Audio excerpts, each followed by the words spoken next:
It's impossible not to describe God's Own Country, a new British film from writer-director Francis Lee, other than as a British Brokeback Mountain. Both films are gay love stories set in remote places, and in both, an article of clothing assumes great importance.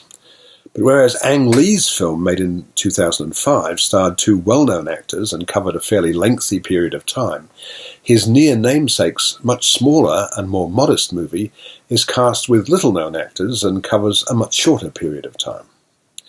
Josh O'Connor, is in his early 20s, but it's obvious he hasn't seen much of the outside world than his small farm, which he runs with his father, Martin Ian Hart.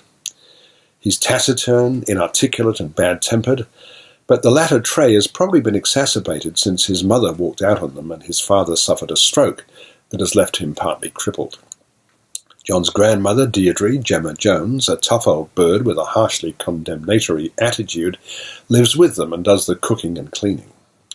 John is also struggling with his sexuality. He's gay, but he finds it impossible to express himself. He just doesn't know what to say. Most nights he goes out boozing and returns home dead drunk, and we first see him vomiting after one such night on the town. Life on the farm is hard, especially now that spring, and though it's still bitterly cold, the lambing has started and the cows are also giving birth. It's more than John can cope with on his own, so Martin hires a young itinerant, Georgie, Alex Sekaraniu, to help out for a week. Although John's initial reaction is to insult Georgie, who comes from Romania, calling him a Jippo, the newcomer, who lived on a farm in his own country, proves himself to be extremely competent when dealing with the livestock. He even comes up with the bright idea of making cheese from the milk of the sheep, but of course these Yorkshire folk don't take too kindly to that. But he's hard-working and good-natured, and coincidentally he's also gay, so it's not too long before the men become lovers. It's beautiful here.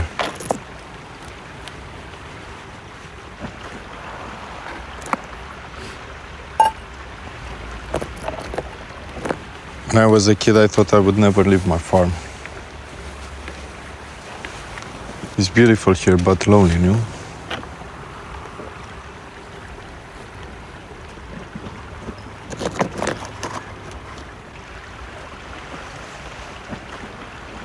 At a time when there's so much controversy in Britain about foreign workers, it's intriguing to see a film in which a man from Eastern Europe teaches an Englishman how to be gentle and tender, thoughtful and caring. John's metamorphosis from rather odious oaf to sensitive New Age guy is quite beautifully realised, both in the writing and direction and in O'Connor's wonderfully modulated performance. Sekaraniu, who looks a bit like a young Alan Bates, is almost too good to be true, but his immensely likeable character contrasts well with that of his initially surly lover.